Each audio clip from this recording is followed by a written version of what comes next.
Morning, y'all.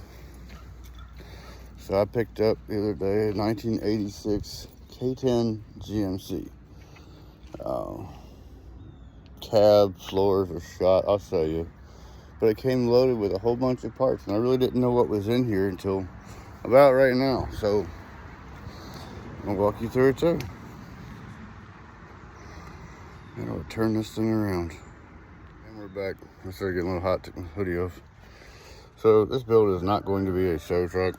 This is just something I'm going to be using, or maybe selling, but it'll be a driver at least.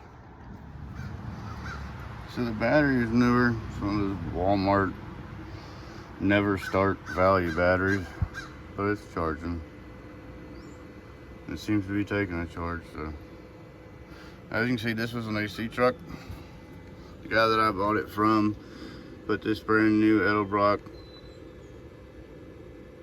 1406 electric choke on there. I have had it running using a fuel tank that I made out of an old gas can sitting in the fender well. It is dual tank setup. Neither are hooked up. There's a couple things that are Bluetooth on this truck, so I'll show you them in a second. It's got headers on it, but as you can clearly see, there is an exhaust leak right there. Looks like number 6, or sorry, 5, 1, 5. I'll probably have to pull those off and straighten that out. It looks like it's got a warp in it right there. It's all good because I believe that side of the exhaust is actually Bluetooth as well. But someone redid the brake lines, the piers. It's a newer master. Someone added in Pro Comp stainless steel brake lines. That's kind of cool. The brakes, they're there. That's about all I can say about them. Body lines are perfect. I mean, what more could you ask for? The bed is not bolted down. I'm gonna pull it back off anyway, so I didn't really worry about that. See, wireless. There's some surface rust on the frame. It'll clean up though. Apparently the second owner was a kid. He said back when he was a teenager, he used house paint to paint the frame. There's lots of extra set of wheels and tires. I'll show you what kind of wheels they are. They're not bad, they'll clean up. These wheels and tires came on it, but I'm looking through my pile of really cool stuff, and got most of the interior here, a spare gauge panel. I've got new floor supports. I've got the original, or not the original, but the replacement 1405 electronic Edelbrock. Name of the tag. There's part of a rebuild kit in there, and someone took the top of the carburetor off. So I guess I'm gonna have to put that back together. 2 sets of body bushings. And another set of the Prothane body bushings. Came with a seat cover, but I actually don't mind the seat too much. Here's for the interior. It was that root beer brown color originally. Tell me what you think about that. I actually kind of like the root beer brown color. I don't know why. I just kind of like it. And our wonderful floorboards. Yeah. And I saw that side because this side was covered in parts. It's alright. It's about the same amount of work. Still cutting one big patch. Putting his supports in either way. I was hoping the passenger side was a little better, but you know, that happens. This is a brand new overflow tank in the box. Everything seems to be purchased from LMC. I got a spare passenger side fender, gas tanks, fuel necks. I have 2 sets of floor pans that came with the truck. The inspection cover for the 700 R4. This is a 700 R4 305 combo, or that's the way it came from the factory. It may not be a 305 anymore. I have not run the casting numbers on the block yet. This was, I always liked these grills, but this one is absolutely shot and wrote. It cannot be saved. Sliding glass rear. Somebody was a Rusty Wallace fan. Can't knock it. I haven't been in here yet. Let's see if I can get in here. There we go. Oh, okay. Well, there's nothing in here except for the vent tube for that vent right there, and some rusty old bolts. There's a lot of hack shift wiring in here. Just saying. Here's the original spec sheet.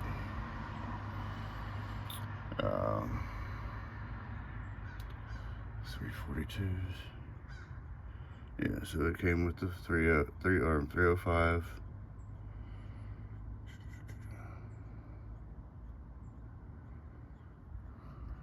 Yeah, so okay. They called it an Indian bronze metallic. I may go back to that color. Maybe do a two-tone. White side stripe with the Indian bronze. Let me know what you think about that. I think that looks pretty good. Yeah, as you can see, there's just a lot of hack shift wiring. Someone added an electric fan. That's cool. I don't know if it works. We'll find out.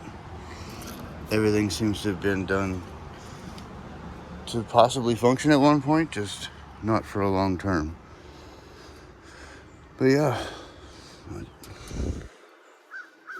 somebody did spend some money on here. I got MSD wires. I got a flamethrower coil.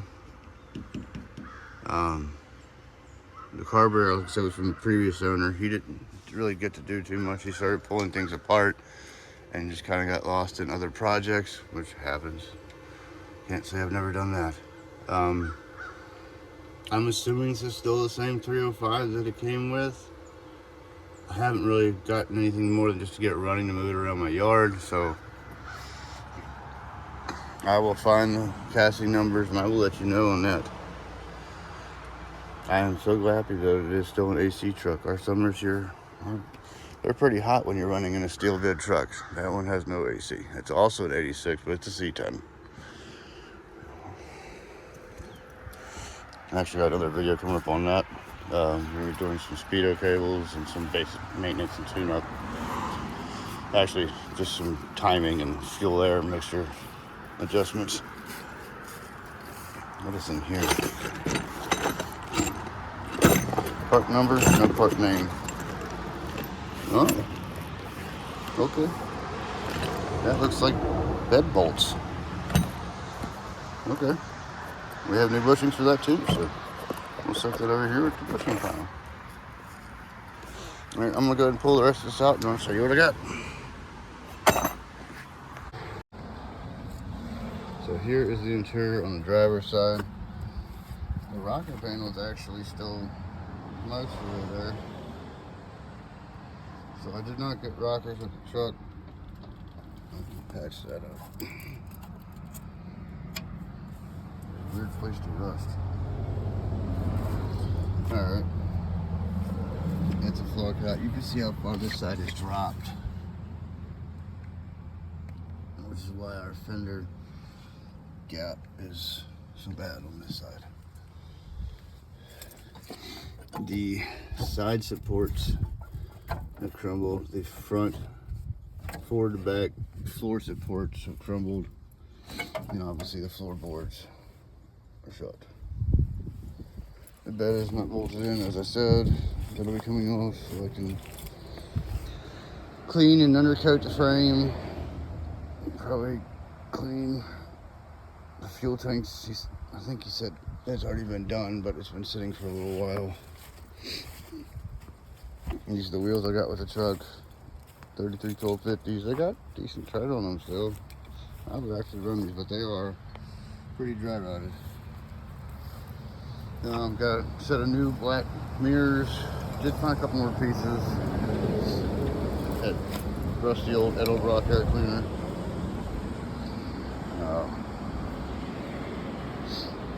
Over here, I'll show you what I got. So it looks like I've got a set of LMC inner rockers. I didn't get any outer rockers.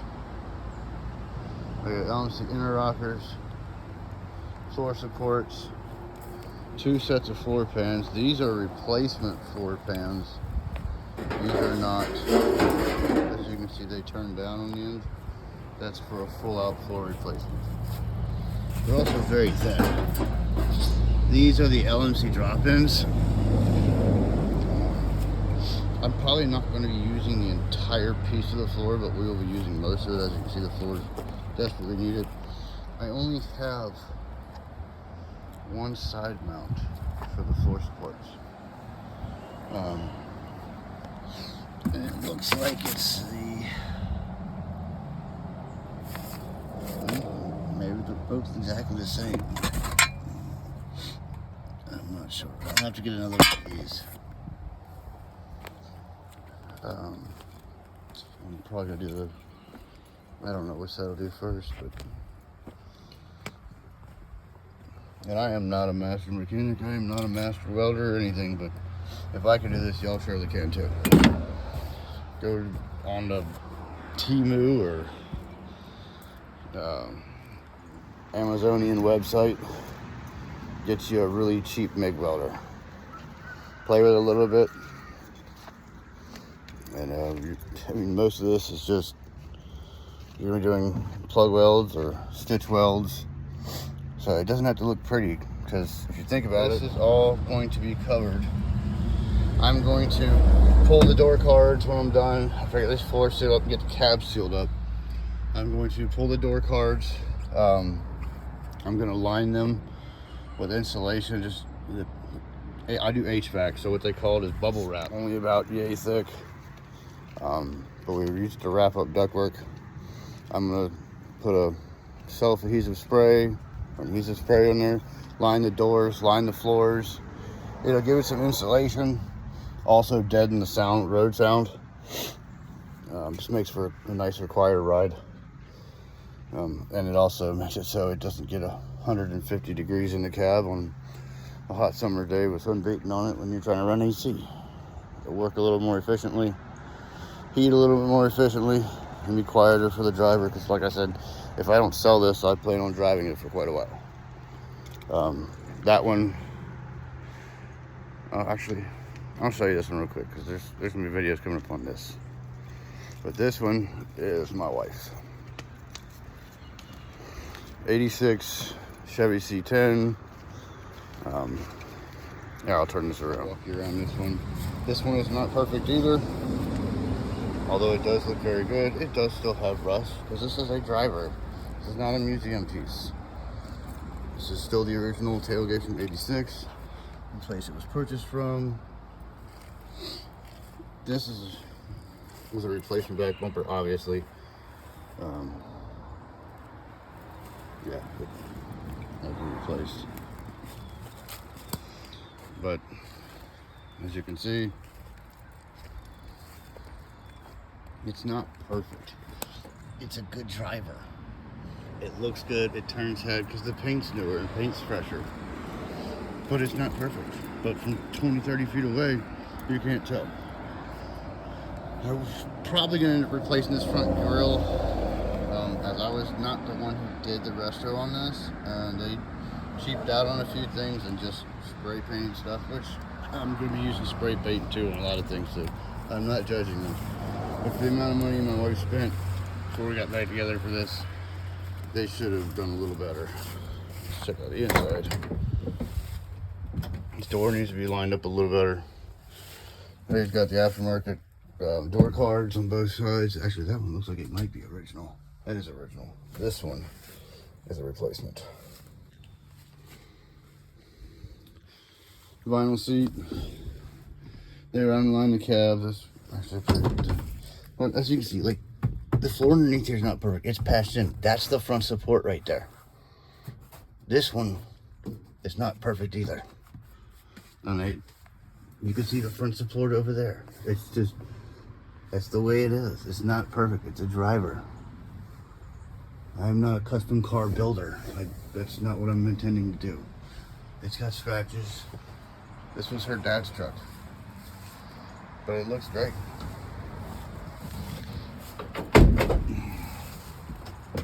This is a Toyota 350 Trans.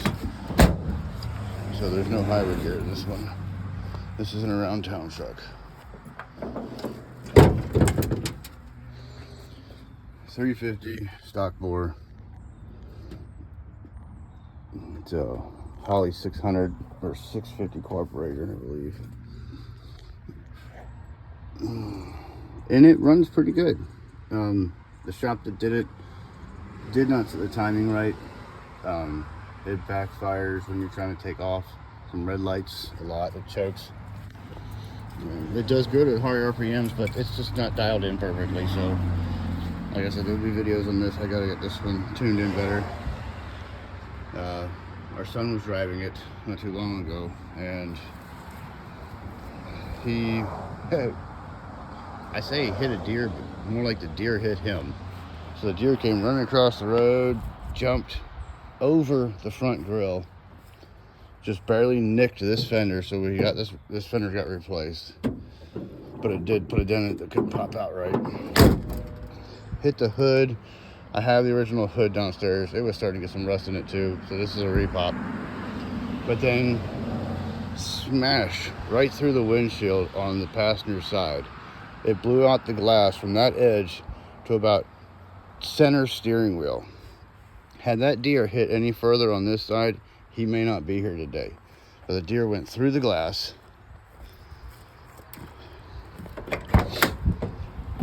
hit the back window, blew it out, landed on the floor, and then just started thrashing. So a lot of this you see is from the deer. A lot of it was cleaned up. I mean, you can see scuff marks where the deer was hitting and stuff like that. It stopped moving for a while. He thought it was dead. The deer was not dead. The police came, filed a report. When they came, they called animal control. We offered just to drag the deer out, but they didn't want us to do that. We waited for animal control to show up. Animal control took a little while. They had responded to other stuff.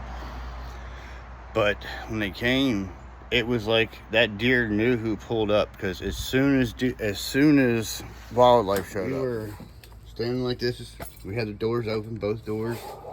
And as soon as wildlife truck pulled up, maybe just 10 feet away, obviously this is not where it happened, but that deer bolted up and shot out the door and took off running with 2 broken legs. They tried to track it down. I don't understand how they didn't find it, but they didn't. It must have. It was gone a good ways before they got a chance to even finish filing the report. But so yeah, there'll be videos on this truck. Back to this truck. So I found 3 seat bolts, and I figured out why. The 4th one is broken off in the floor on the driver's side, the front bolt. It's sheared off down there. I don't know if you can see it, but yeah.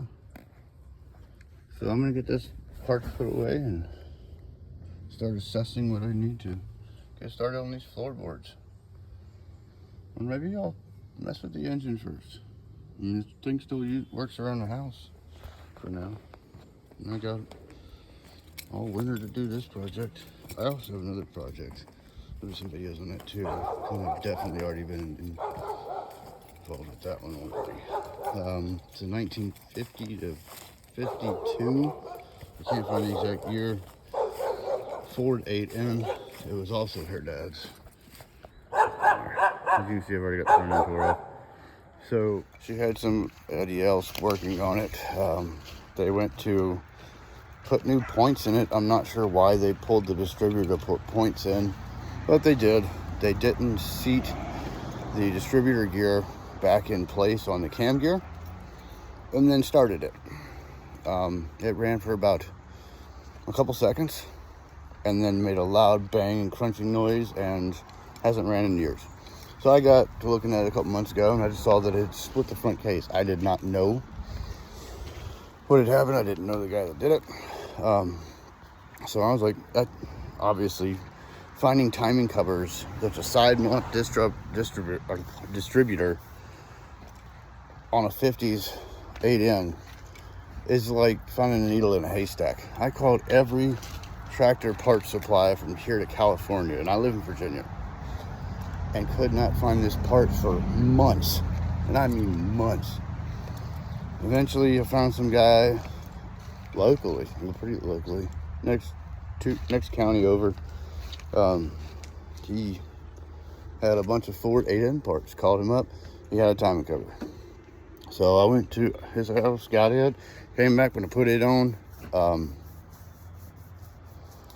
when I pulled the front end off, which I didn't really have to do, but it was full of junk, needed to be cleaned out, and front pin that holds all the front end together had never been greased, so it was seized. So I pulled off the front timing cover. Come to find out, the reason I couldn't pull the distributor out was because it bent the distributor shaft, and the distributor shaft gear and the camshaft gear had missing teeth and were chewed all to crap. So I'll show you that in the pictures when I go to do that video. My wife's a little camera shy, and I like her helping me on that one because it was her dad's too. So trying to let her still be involved with her dad's builds and her dad's renovations and remodels or whatever. But yeah, it was fun. All right, let me get the seat pulled out of here. Oh, I melted the seat in. You know what? I'll start fiddling with this motor.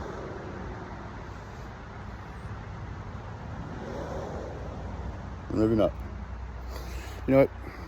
You'll find out when I get to it. Alright, so we are back on the truck. I do have to put a hub in my wife's car, my wife's Expedition, but I'll get to that. So I'm gonna show you what I've done so far. If the engine's bad, so let's see what's going on here. Brakes will make clean. Shoot it down.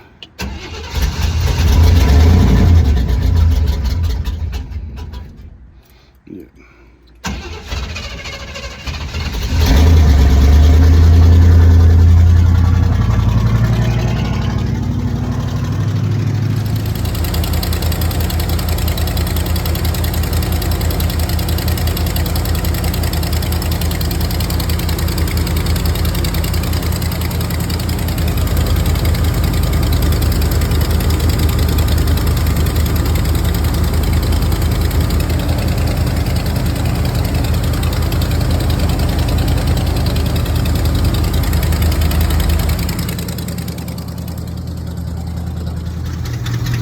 So the brake booster is good.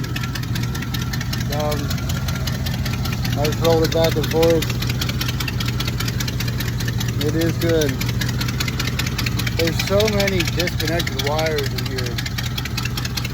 I mean they're just everywhere, but it's not like they're factory wires. They're just random reds and blacks going everywhere.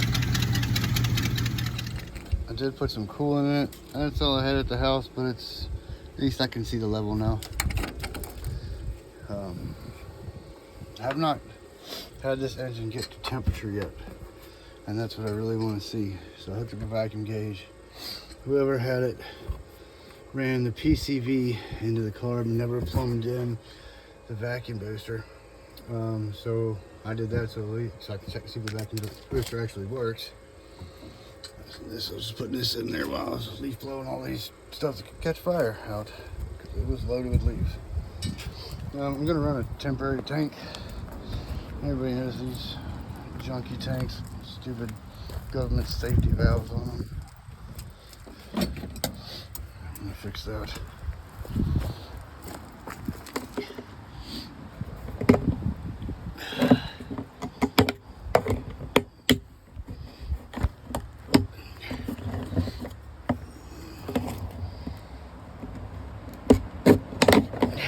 There we go.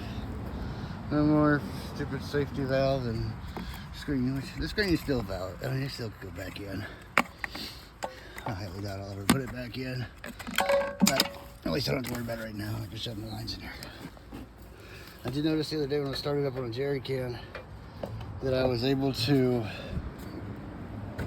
get return fuel as well.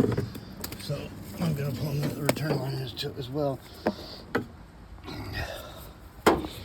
These also got some dirt on them.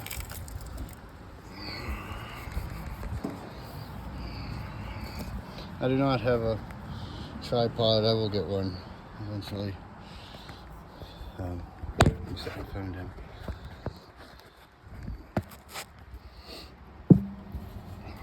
Just for a second. Put the supply line in.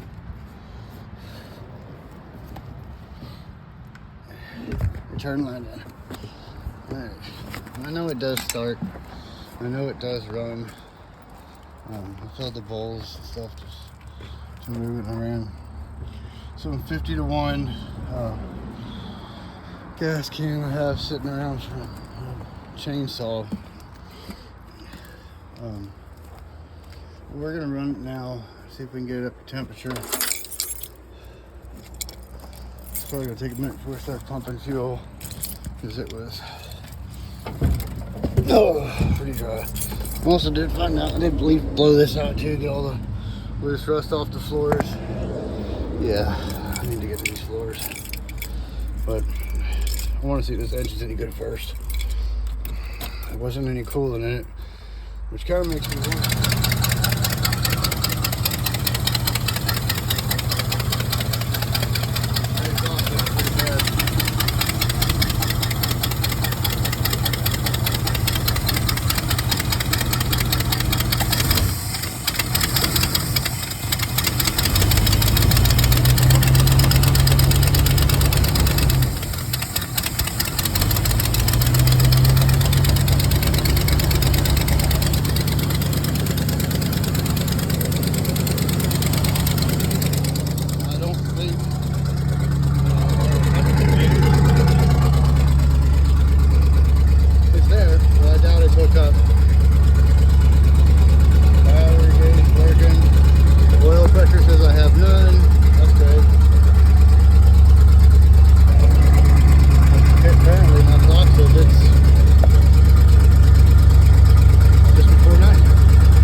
came with the truck. Oh, look, another one.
So I spent some extra time playing with the carburetor. Sorry, it kind of dragged out. I did not realize at the moment that I had gasket leaks at the carburetor base. I had assumed that, this is me assuming, that the other guy had installed it properly and I wouldn't have any lower leaks. So sorry this dragged out for a minute.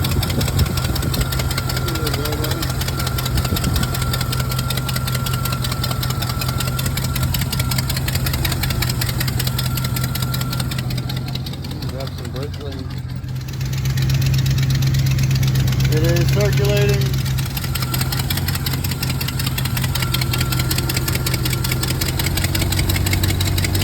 Yep, we got a hard leak.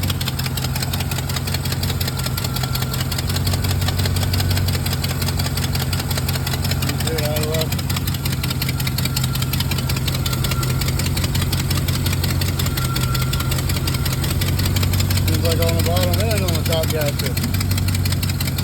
Well, we're never going to get any true readings of that, so. Hope to check for vacuum leaks. When you get the brake clean, always make sure you get that stuff that says extremely flammable. Yeah, for today. I got to go get exhaust manifold gaskets.